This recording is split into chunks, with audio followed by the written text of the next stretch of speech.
습니다. 내가 교회입니다. 당신이 교회입니다. 우리가 교회입니다. 할렐루야. 아멘. 여러분, 오늘 어린이 주일입니다. 어린이 하면 어떤 느낌이 드십니까? 활기참, 즐거움, 아주 천진난만함. 그래서 그런지 오늘 주일은 평소보다 더 밝고 생기가 넘치는 주일인 것 같습니다. 교회학교 아이들이 막 찬양하는 소리, 즐겁게 신나게 노는 소리, 그리고 저 복도에 막 교회에서 아이들이 뛰어다니는 소리만 듣기만 들어도 그럼 어떻습니까? 막 기쁘지요. 저는 막 기뻐요. 아이들이 저 목양실 옆에 복도 길잖아요. 거기에 아이들이 막 뛰어다니는 소리를 들으면 야, 아이들 또 왔구나. 이런 마음이 참 저를 행복하게 만듭니다. 부모님과 함께 손에 손을 붙잡고 친구들과 함께 콧노래를 부르면서 교회 예배를 드리러 오는 그 발걸음을 보면 우리의 마음도 참 따뜻하게 만듭니다. 어린이 주일은 분명히 어린이를 위한 날이지만 동시에 우리에게도 하나님이 주시는 메시지가 있는 것 같습니다. 그것은 무엇인가? 바로 우리는 잘 자라고 있는가? 혹시 정체되어 후퇴하고 있지는 않은가라는 질문을 하게 된다는 겁니다. 그래서 오늘 설교의 제목은 성장의 기쁨, 회복의 은혜입니다. 성장의 기쁨, 회복의 은혜. 여러분, 이 제목은 단순히 어린이들의 성장에 대한 이야기가 아닙니다. 오히려 우리 장년들의 이야기일 수 있습니다. 성장이라고 말할 때는 단순하게 키만 자라는 것을 이야기하지 않지요. 신앙적으로, 인격적으로, 공동체적으로 하나님 앞에 자라나는 것을 의미할 때 우리는 성장한다라고 말할 수 있습니다. 오늘 본문 에베소서 4장 13절과 15절 말씀은 우리에게 분명하게 말하고 있습니다. 그리스도를 믿는 우리는 그리스도의 장성한 분량에 이르기까지 자라라. 여러분, 이 사도 바울의 믿음의 고백이 저와 여러분의 믿음의 고백이 되어지기를 바랍니다. 자, 그렇다면 우리는 어떻게 믿음의 성장을 이룰 수 있는지 세 가지로 여러분과 함께 말씀의 은혜를 나누고자 합니다. 첫 번째, 여러분, 이 성장에는 통증이 따른다라는 겁니다. 여러분, 어릴 때 갑자기 자다가 다리가 아파서 막 고통해 본 적이 있으시죠? 저희 아이가 밤에 잠을 자다가 갑자기 저를 이렇게 막 아빠 그리고는 다리를 저의 배 위에 툭 올려놓아요. 뭐라는 걸까요? 다리를 좀 주물러 달래요. 그래, 알았어. 아빠 키 크려나 봐요. 그리고는 제가 이제 다리를 주물러줘요. 그리고 나면 한쪽만 하는 게 그 다음 다리를 또 올려놔요. 그럼 또 주물러줘요. 팔은 분명히 안 아픈 것 같은데 팔도 툭 올려놓습니다. 그럼 제가 또 친절한 아빠, 좋은 아빠 해서 잘 주물러 줍니다. 여러분, 이것을 뭐라 그러죠? 성장통이라고 합니다. 성장통, 키가 크는 시기에 무릎이나 다리가 쑤시고 아픈 경험을 말합니다. 자, 이 성장통이 너무 아파서 병원에 가서 의사 선생님께 물어봅니다. 선생님, 너무 아파요. 그럼 의사 선생님이 뭐라고 말할까요? 뾰족한 원인이 없어요. 기다려야 돼요. 분명히 아프긴 아프지만 조금만 참으면 금방 키가 크니까 기다려, 이렇게 말을 합니다. 이 성장통은 왜 생길까요? 뼈와 근육이 자라고 있다는 신호입니다. 그래서 이제 우리 몸이 점점 커가는 과정 속에 겪는 거라고 말합니다. 그럼 신앙의 성장도 이와 같습니다. 하나님은 우리를 자라게 하세요. 근데 그 과정에 뭐가 있다고요? 통증이 있어요. 성장통이 있다는 겁니다. 왜요? 우리의 신앙은 그래서 이제 자라나가야 하는데, 이 자란다라고 하는 의미는요, 우리 안에 이미 예수님 믿기 전에 우리가 가지고 있었던 옛 자아, 옛 습관들, 잘못된 가치관들이 우리 속에 뿌리 내려 있기 때문에 이것을 뽑고 새롭게 세우는 과정이 필요하기 때문에 통증이 따라온다는 겁니다. 오늘 보면 14절은 우리에게 이렇게 말하고 있습니다. 14절 같이 한번 읽습니다. 시작. 이는 우리가 이제부터 어린아이가 되지 아니하여 사람의 속임수와 간사한 유혹에 빠져 온갖 교훈의 풍조에 밀려 요동하지 않게 하려 함이라. 아멘. 여러분, 이 말씀이 무엇을 전제하고 있느냐 하면 우리가 처음에는 어린아이처럼 연약하다라는 말이에요. 여러분, 우리가 신앙을 가지면 처음부터 딱 완전한 인격을 가지고 하나님 앞에 절대적으로 순종하고 말씀의 길을 따라 살아갑니까? 아니요, 그런 사람 거의 없어요. 처음에는 어린아이처럼 때로는 미숙하고 신앙의 길을 제대로 걸어가지 못할 때가 많습니다. 그래서 신앙은 성장의 과정을 거치게 됩니다. 그래서 믿음이 깊어지고 사랑이 넓어지고 인내가 자라고 분별력이 풍성해지는 것을 신앙의 성숙이라고 말합니다. 여러분, 바울이 에베소 교회에 편지를 썼던 당시 에베소 교회는 겉으로 보기에는 건강한 교회처럼 보였습니다. 그러나 그 내면을 한번 보면 교회가 겪고 있는 내외적인 도전이 있었습니다. 먼저 외적인 부분은 에베소라고 하는 도시의 특징이 있어요. 당시 로마 제국 내에서도 매우 상업적으로 중요한 도시였어요. 그래서 이 도시에서 무역이 왔다 갔다 했기 때문에 아주 풍성한 부유한 도시였습니다. 그리고 특히 이 에베소에는요, 여러 신전이 있는데 특히 아데미 여신을 숭배하는 거대한 신전이 거기 있었습니다. 어떤 사람들은 이 아데미 신전이 불가사의다라고 할 정도로 어마어마하게 아주 잘 크게 건축이 되었습니다. 길이가 137m, 너비가 69m, 높이가 18m. 그리고 기둥들이 127개가 쫙 세워져 있어요. 아테네에 있는 파르테논 신전보다 높이로는 2배, 크기로는 4배에 이르는 그 규모로 압도적인 신전이었습니다. 여러분, 이 아데미 신전을 비롯한 여러 가지 신전이 있다는 것은 이 에베소 사람들이 여러 신들을 섬겼다는 거예요. 그러다 보니 이 에베소에는 영적인 혼합주의가 팽배하게 일어나고 있었습니다. 거기다가 그리스 철학과 세속적인 가치들이 뒤섞여 있는 도시에 이 에베소 성도들이 살고 있었다는 거죠. 그 가운데 신앙을 지키는 일은 결코 쉬운 일이 아니었을 겁니다. 그것뿐만 아니라 당시 교회 안에서도 잘못된 교훈들, 사람의 깨와 간사한 유혹들이 들어와 성도들을 미혹하고 있었습니다. 겉으로 보기에는 그들의 말은 지혜롭고 아주 유익한 말처럼 들릴지 모르지만 실상은 복음의 본질에서 벗어나라고 만드는 그러한 말들이 많았다는 거죠. 그런데 이 에베소 교회 성도들은 아직까지 미성숙했습니다. 신앙적으로 성숙하지 못한 어린아이와 같은 모습이었기 때문에 그런 말들을 들으면 어떻게 될까요? 쉽게 흔들리고 갈팡질팡하고 있었다는 거죠. 이런 그들에게 바울이 이렇게 외칩니다. 너희가 어린아이 모습을 벗어버리고 세상의 온갖 교훈의 풍조에 흔들리지 말아라. 여러분, 이것은 단순한 경고가 아니라 간절한 호소입니다. 바울은 이 에베소 교회가 단단히 뿌리 내리고 견고한 믿음의 터 위에 세워지기를 원했다는 거죠. 사랑하는 성도 여러분, 오늘날 우리가 살아가는 신앙의 현실은 어떻습니까? 여러분 주변을 한번 살펴보십시오. 수많은 정보와 말들이 홍수처럼 막 쏟아집니다. 유튜브, SNS, 책, 여러분 우리 눈에 보이는 수많은 것들이 복음의 본질에서 벗어난 것들이 얼마나 많이 있습니까? 만약 우리가 신앙적으로 자라지 않고 어린아이와 같은 상태에 머물러 있다면 그러한 말들에 쉽게 흔들릴 수밖에 없습니다. 그러므로 여러분, 우리가 믿음의 성장을 해나가기 위해선 이 통증의 과정을 거치게 되는데 이것은 단순히 개인적인 내적인 고통을 말하는 것이 아니라 이 세상 풍조 속에서 하나님 말씀대로 살아가려고 할 때 겪을 수 있는 모든 갈등과 씨름을 포함하고 있습니다.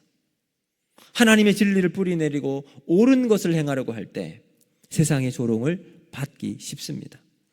정직하게 살아가려고 할 때 손해보는 경우도 우리에게 너무나도 많습니다.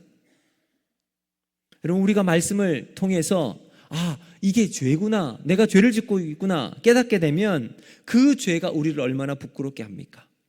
우리를 아프게 만들죠. 용서하기 힘든 어떤 사람, 근데 예수님의 사랑으로 용서하기 위해서 딱 주님 앞에 품었어요. 그런데 여전히 우리 안에 일어나는 심각한 내적 갈등이 생깁니다. 섬김과 희생을 감당해 나갈 때 육체적으로 정신적인 피로감이 있고 외로움이 밀려옵니다. 다 아픔이에요. 성장통이죠. 하지만 기억하시기를 바랍니다. 그 아픔은 아무런 의미가 없는 것이 아닙니다. 여러분, 믿음의 길에서 당하는 아픔은요, 하나님이 우리를 자라게 하시는 증거인 줄로 믿습니다. 사랑하는 성도 여러분, 지금 여러분에게 이 신앙의 아픔이 있다면 그것은 곧 하나님이 우리를 자라게 하는구나 라고 생각하시길 바랍니다. 그것이 성장의 징표요, 우리가 하나님의 손길 안에 있는 증거입니다. 그래서 야고보서 1장 2절과 4절은 우리에게 이렇게 말하고 있습니다. 우리 같이 한번 읽습니다. 시작. 내 형제들아, 너희가 여러 가지 시험을 만나거든 온전히 기쁘게 여기라. 이는 너희 믿음의 시련이 인내를 만들어내는 줄 너희가 알미라. 인내를 온전히 이루라. 이는 너희로 온전하고 구비하여 조금도 부족함이 없게 하려 함이라. 아멘. 하나님은 이 시련과 시험을 통해서 우리를 온전한 사람으로 빚어나가시는 줄로 믿습니다. 그러므로 이 성장통은 불필요한 고통이 아니라 믿음의 연단이요, 온전함을 이루는 통로인 줄로 믿습니다.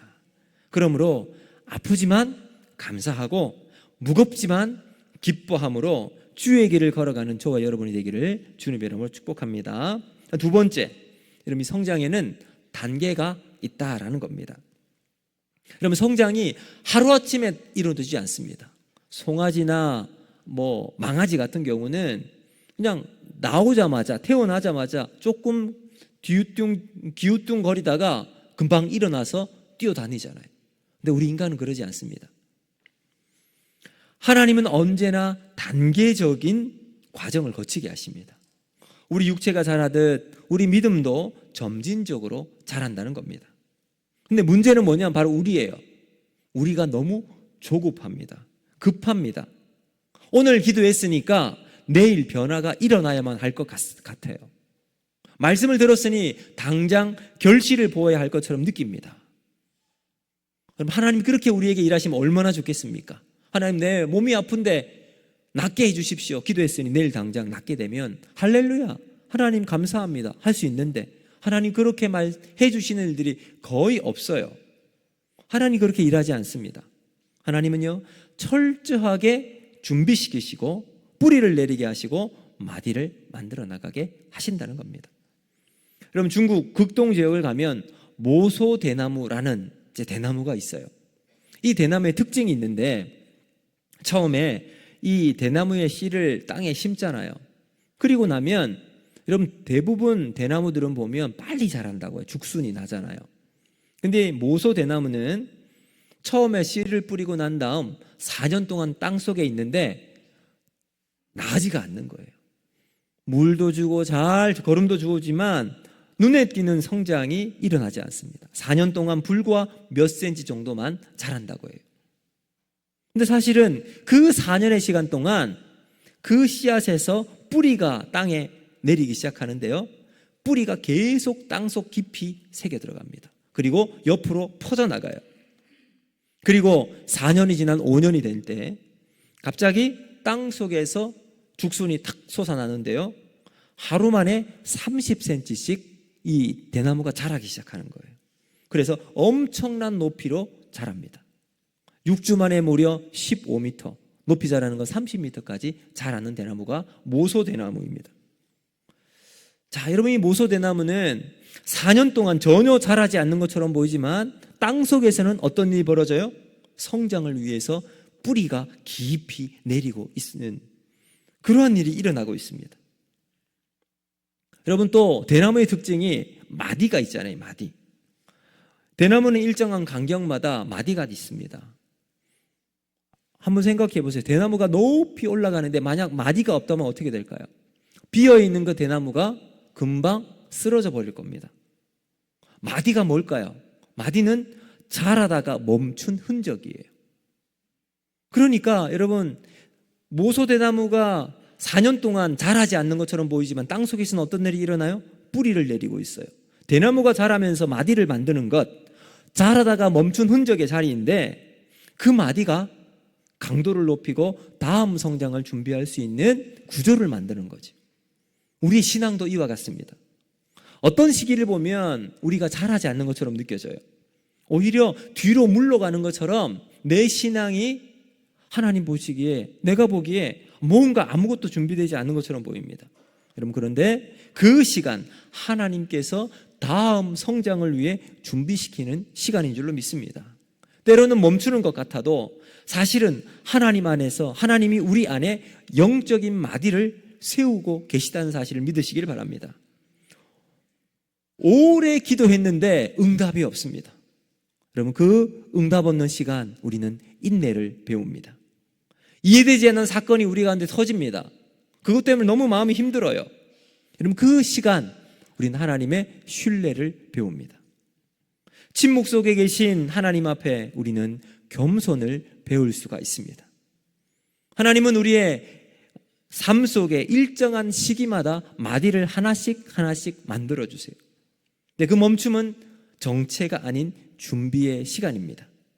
우리가 고통 속에 멈춰 있을 때 하나님 우리를 위로하시는 것을 통해서 인생의 단단한 마디를 만들어 나가십니다. 실패 속에 멈춰 있을 때 겸손의 마디를 만들어 나가십니다. 질문과 의심 속에 멈출 때 믿음의 뿌리를 더 깊게 만들어 주실 줄로 믿습니다. 여러분, 그래서 13절은 우리에게 이렇게 말씀합니다. 우리 같이 한번 읽어보겠습니다. 시작. 우리가 다 하나님의 아들을 믿는 것과 아는 일에 하나가 되어 온전한 사람을 이루어 그리스도의 장성한 분량이 충만한 데까지 이르리니. 아멘. 여러분, 여기 보시면 온전한 이렇게 돼 있죠. 이 온전한은 헬라어로 텔레이오스라는 말이에요. 이 텔레이오스는 완성하다, 완벽하다 이런 뜻이에요. 근데 원래 의미는 뭐냐 하면 목적에 도달한 상태, 성숙함, 본래 의도된 기능대로 완성되어 있는 상태를 말할 때 텔레이오스라는 단어를 씁니다. 예를 들어서 여러분, 사과나무가 이제 자라잖아요. 자라서 열매를 맺을 때 사과가 빨갛게 익어서 당도가 아주 먹으면 과즙도 많고 당도가 높을 때 우리는 이제 사과를 딸 때가 되었구나 라고 이야기할 수 있죠. 자, 이때 사과를 딸 수 있을 때를 텔레이오스, 완전하다라고 말할 수 있는 겁니다. 그러면 이 사과가 시기가 되어서 수확할 수 있는 본래 목적이 이르렀기 때문입니다. 여러분, 이것을 우리에게 한번 적용을 해보면 우리가 예수님 믿고 구원을 받는 것에서 끝나는 것이 아니라 그 다음 성숙의 단계로 들어가 살아갈 수 있다는 겁니다. 이것을 13절에는 이렇게 말한 거예요. 우리가 하나님의 아들을 믿는 것과 아는 것에 하나가 된다라고 말합니다. 이런 상태가 바로 텔레이오스, 온전하다라고 말할 수가 있습니다. 온전한 사람, 곧 성숙한 신자로 세워질 수 있다는 말입니다. 여러분, 이것은 갈라디아서 6장 9절도 똑같이 말을 하고 있는데 같이 한번 읽어보겠습니다. 시작. 우리가 선을 행하되 낙심하지 말지니 포기하지 아니하면 때가 이름에 거두리라. 아멘. 여러분, 여기 보시면 선을 행하되 라고 되어 있잖아요. 이 선을 행하되는 앞에 나와 있는 13절에 하나님의 아들을 믿는 것과 아는 일에 하나가 되는 거예요. 믿는 것과 아는 일에 하나가 되는 것이 바로 선을 행하는 행위로 나타나는 거죠. 그리고 낙심하지 말지니 라고 말하잖아요. 낙심하지 말 것은 그렇게 살아가다 보면 낙심이 될 때가 있다는 거예요. 그런 때는 마디가 생기는 순간입니다. 우리 신앙의 마디가 생길 때 어떻게 된다고요? 준비하는 겁니다. 그렇게 준비시키는 하나님 만나게 되면 마지막 때가 이름에 거두리라. 뭘까요? 텔레이오스의 상태가 되는 거예요. 하나님께서 우리를 완전하게 세워주시는 겁니다. 그래서 전도서 3장 1절도 이렇게 말합니다. 범사에 기한이 있고 천하만사에 다 뭐가 있다고요? 때가 있나니. 그럼 하나님은 결코 조급하지 않으십니다. 그분은 완벽한 때에 열매를 우리에게 맺게 해주실 줄로 믿습니다. 어떤 과정을 거쳐서요? 뿌리를 내리는 시간, 그리고 마디를 만드는 시간을 거쳐서 반드시 거두게 해주십니다. 지금의 인내가 헛되지 않게 하시고 은밀한 순종에 반드시 열매로 맺게 해주시는 하나님이신 줄로 믿습니다. 그러므로 우리는 낙심하지 말고 하나님을 끝까지 신뢰하며 믿음의 길을 걸어나가는 저와 여러분이 되기를 바랍니다. 여러분, 하나님의 성장 방식 빠르지 않아요. 느립니다. 때로는 멈춰있는 것처럼 느껴집니다. 그러나 결국에 때가 이르면 완전하게 만들어 주실 줄로 믿습니다. 마디를 통과한 대나무처럼 준비된 인생은 반드시 열매를 맺게 하시는 하나님이 우리와 함께 하실 줄로 믿습니다. 그리고 마지막 세 번째, 여러분, 성장에는 목표가 있다라는 겁니다. 여러분, 성장을 하는 것도 보면 무작정 계속 커 나가는 거 아니잖아요. 하나님께서 우리에게 바라는 목표가 있습니다. 그것이 오늘 본문 15절에 있는데요, 15절 말씀 같이 읽습니다. 시작. 오직 사랑 안에서 참된 것을 하여 범사에 그에게까지 자랄지라. 그는 머리 곧 그리스도라. 아멘. 우리의 믿음의 성장의 목표는 어디일까요? 예수 그리스도입니다. 여러분, 우리가 예수님에 이르기까지 자라가야 합니다. 그리스도의 인격, 그리스도의 사랑, 그리스도의 마음, 우리 예수님의 삶을 자라나가며 거기까지 이르러야 하는 거죠. 그런데 이 말씀이 우리에게 큰 도전이 돼요. 왜요? 우리는 예수님께 이룰 수 있는 자격이 안 되니까요. 그래서 우리는 예수님 말고 누구를 보죠? 주변에 있는 우리 집사님, 권사님, 이렇게 봐요. 아, 우리 집사님 저만큼 했네, 나도 저만큼 하면 되겠다. 내가 저 집사님보다 오늘 성경을 더 많이 봤네, 더 많이 안 해, 그래서 나는 여기까지 하면 돼. 나는 20년, 30년 신앙생활을 했으니 이제는 멈춰도 되겠다라고 판단을 하는 것 아니죠. 하나님은 우리에게 기준을 어디까지 주신다고요? 그리스도에게 이르기까지, 그리스도의 장성한 분량에 이르기까지 자라라 라고 말씀합니다. 그분처럼 사랑하고 그분처럼 섬기고 그분처럼 순종하는 것, 이것이 참된 성장이라는 겁니다. 여러분, 내일이 무슨 날인 줄 아시죠? 어린이날입니다. 그럼 어린이날 아마 우리 부모님들은 아이들 선물을 준비하고 우리 할아버지 할머니 손주들에게 이제 갖고 싶은 거 뭐냐 하고 전화해서 하면 뭐가 제일 좋을까요? 뭐니 해도 머니, 용돈 주는 게 아이들 제일 좋아할 겁니다. 근데 초등학교 저학년 아이들에게 어린이날 뭐 하고 싶니? 라고 물어보면요, 아마 놀이동산 가고 싶어 하는 아이들이 상당히 많이 있을 겁니다. 그래서 이제 부모님의 손을 붙잡고 놀이동산을 가요. 그곳에 가면 아이들이 제일 먼저 타고 싶어 하는 놀이기구가 있어요. 신나게 달려갑니다. 그런데 그곳에 가기 전에 한 군데 들르는 곳이 있어요. 어디냐 하면 바로 이곳입니다. 한번 보여줄까요? 예, 뭐라고 되어 있습니까? 자율 키재기자. 아이들이요, 키에 맞게끔 탈 수 있는 게 딱 정해져 있습니다. 그렇죠, 여러분? 90cm 되는 아이들은 청룡열차를 탈 수가 없습니다. 아무리 울고불고 해도 태워줄 수가 없어요. 요즘 회전목마도요, 제한이 있어요. 100cm 이상 되는 아이들이 혼자 탈 수 있어요. 혼자 탈 수 없는 아이들은 어떻게 타야 돼요? 엄마 아빠랑 같이 타야 됩니다. 범퍼카, 여러분 범퍼카가 뭔지 아시죠? 막 차인데 쿵쿵 부딪히는 거, 그것도 125cm 이상. 청룡열차는 혼자 타려고 하면 125cm 이상이 되어야 된다고 합니다. 여러분, 아이들이 타고 싶어도 키가 모자라면 탈 수가 없어요. 억울해도 어쩔 수가 없어요. 왜 그렇습니까? 안전을 위해서입니다. 아직 준비되지 않은 아이들이 그 놀이기구를 타면 위험하기 때문에 그렇죠. 우리 신앙도 마찬가지입니다.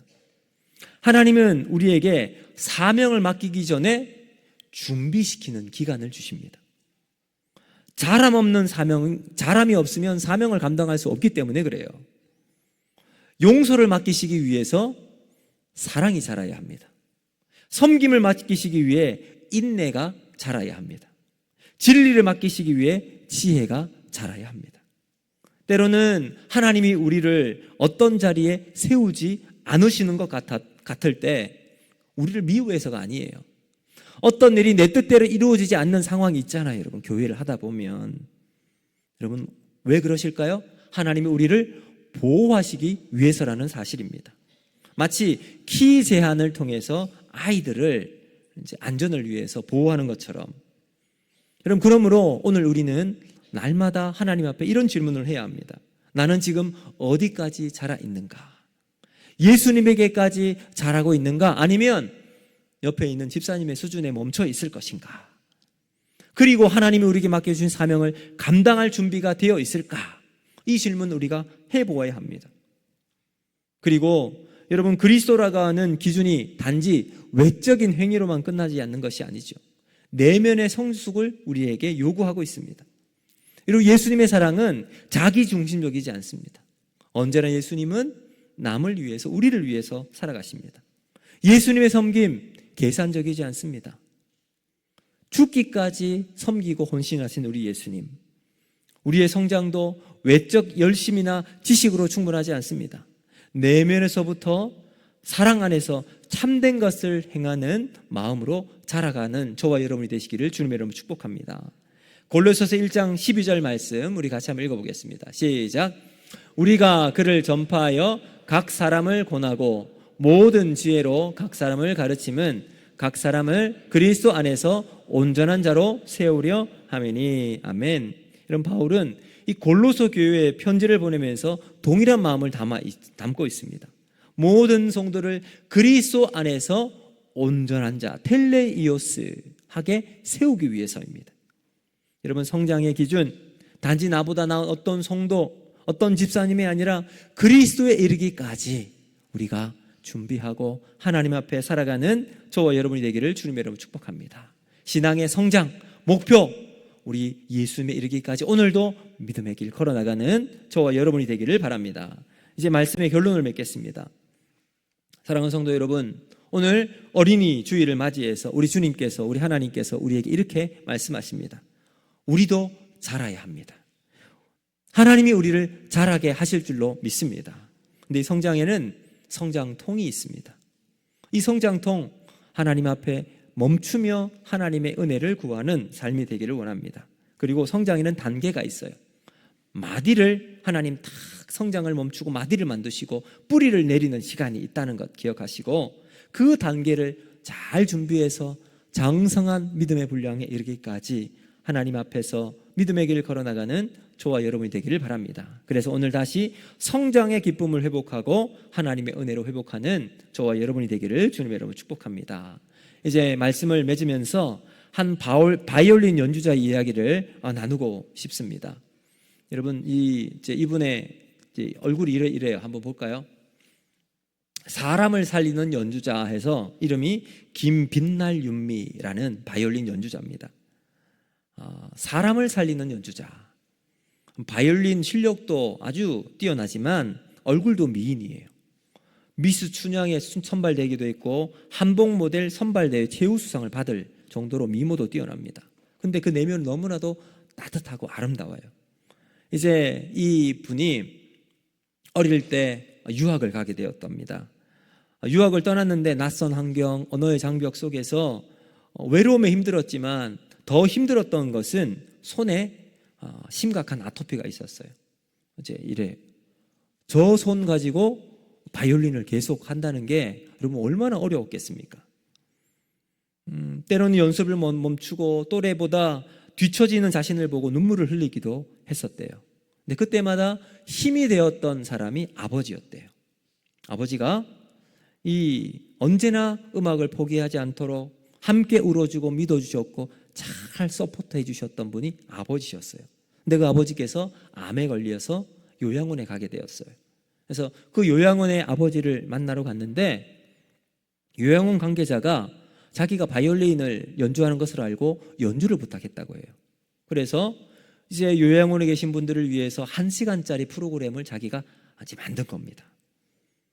그것이 자신이 공연을 하고 연주를 하는 첫 스타트가 되었답니다. 그 공연을 마치고 난 다음 아버지께서 이렇게 말씀하셨대요. 나는 내가 세계적인 바이올리니스트가 되기를 꿈꿨는데 이렇게 죽어가는 사람들을 위한 연주가 더 값진 것 같다. 너는 나의 꿈을 이루어줬다. 이렇게 말씀을 하셨대요. 그래서 여러분 사실 아버지께서 그렇게 막 자기를 위해서 혼신의 힘을 다해서 다 서포트 해주셨잖아요. 후원을 많이 해주셨는데 항상 죄송한 마음이 그 가슴속에 있었는데 아버지의 저 말을 듣고 가슴속에 응어리가 팍 풀리는 것을 느꼈대요. 그리고는 삶의 방향을 정할 수가 있었답니다. 앞으로 저렇게 살아가야겠구나 라는 결심을 하게 되었답니다. 이제 그리고 난 다음 일주일에 한 번은 꼭 지하철역에 가서 자신이 가진 재능 바이올린으로 연주를 합니다. 혹시나 자신의 연주로 조금의 위로를 받고 힘이 될 수 있을 것 같기에 그렇게 연주를 했대요. 하나님이 주신 자신의 재능으로 섬기면서 사람들에게 하나님의 사랑을 전하는 찬양을 연주하는 연주자가 되었답니다. 여러분, 이 김빛날 윤미 자매 성장통을 이겨내고 지금은 수많은 사람들에게 감동의 연주자가 되어 있습니다. 삶의 목표가 바르게 세워지게 되니까 그런 변화가 일어나게 되었습니다. 사랑하는 성도 여러분, 오늘 우리도 주님 안에서 믿음의 성장을 이루어서 예수 그리스도에게 이르기까지 끊임없이 달려나가 하나님의 은혜로 기쁨을 회복하는 복된 삶이 되기를 주님의 이름으로 축복합니다. 그래서 여러분 오늘 말씀을 마치면서 이 찬양을 같이 찬양하고 기도하기를 원하는데요. 날마다 숨쉬는 순간마다, 여러분 우리의 순간순간마다 하나님이 함께 하시는 은혜를 소망하면서 믿음으로 살아갈 수 있도록, 어려운 순간 우리가 무엇을 바라보고 살아갑니까? 우리 하나님의 은혜와 믿음의 손길을 바라보고 살아갈 수 있도록 우리가 다시 한번 기도하는 마음으로 이 찬양 같이 부르면서 기도하도록 하겠습니다.